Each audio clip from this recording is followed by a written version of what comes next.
Hello friends, welcome to Manas channel. আজ আমার ছাদ বাগানের একটি টবে রাখা স্থলপদ্মের গাছের ফুল তোমাদের দেখাচ্ছি, যা দেখে আমি সত্যি খুবই আপ্লুত। হয়তো তোমরাও দেখে খুবই খুশি হচ্ছ। দেখো, প্রচুর কুঁড়ি এসেছে এবং একদিন নয়, প্রত্যেক দিন প্রচুর পরিমাণে ফুল ফুটছে এই ছোট্ট একটি স্থলপদ্মের গাছে। আমার লাগানো পাশেই রয়েছে একটি শিউলি ফুলের গাছ, তোমরা দেখতে পাচ্ছ। দেখো, প্রচুর শিউলি ফুল সেখানে পড়ে রয়েছে। আমি একই পদ্ধতিতে এই ধরনের গাছগুলোকে লাগিয়ে থাকি। তোমরা আমার ভিডিওটি শেষ পর্যন্ত দেখবে অল্প পরিশ্রম আর স্বল্প খরচে কত সুন্দরভাবে এই গাছ লাগানো যেতে পারে, সাথে তুমি পর্যাপ্ত পরিমাণে ফুলও পেতে পারো। এই গাছ লাগানোর সময় ডিসেম্বর জানুয়ারি মাসে, কারণ এই সময় ফুল শেষ হয়ে যায়। গাছের ডাল কাটিং করেও তোমরা লাগাতে পারো বা যে কোনো নার্সারি থেকে সংগ্রহ করতে পারো এই গাছ। এই গাছের জন্য চাই শুধু কিচেন ওয়েস্ট আর সর্ষের খোল। গাছে পোকামাকড় লাগলে মাসে একবার সাবান অথবা সার্ফের জল স্প্রে করে দিলেই পোকামাকড়ের হাত থেকে এই গাছকে বাঁচানো যেতে পারে। আমার ছাদ বাগানে প্রচুর ফুল হয় প্রতিদিন। স্বাভাবিকভাবেই তোমাদের মনে নানা ধরনের প্রশ্ন এসছে যে স্থলপদ্ম সাদা কেন হবে। সব কিছুর উত্তর আমি দিয়ে দেব। প্রতিদিন প্রচুর পরিমাণে ফুল আমার ফুটে থাকে নানা রকমের গাছে।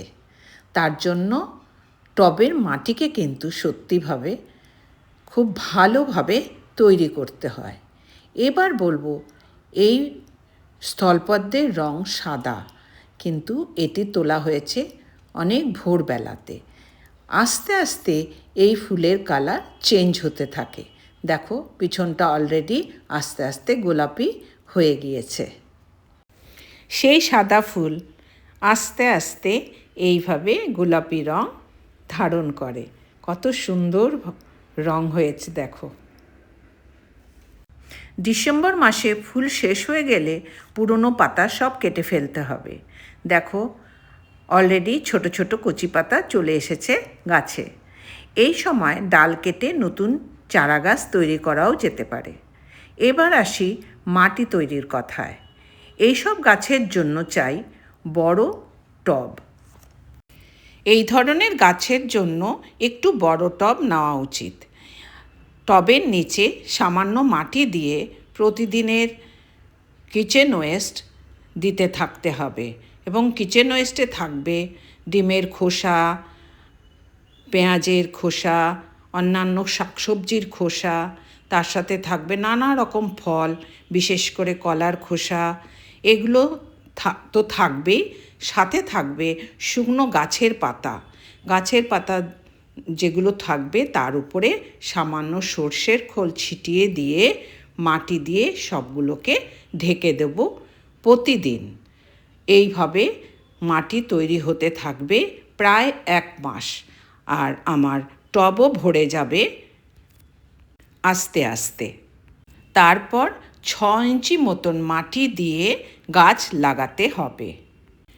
এইভাবে আমি মাটি তৈরি করে গাছ লাগিয়েছি।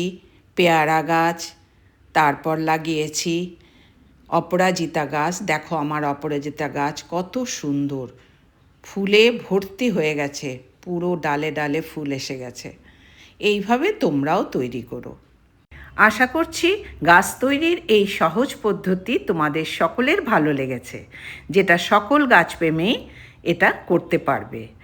আমার এই ভিডিওটি যদি তোমাদের ভালো লেগে থাকে, অবশ্যই লাইক, শেয়ার, সাবস্ক্রাইব করো। অনেক অনেক ধন্যবাদ আমার ভিডিও দেখার জন্য।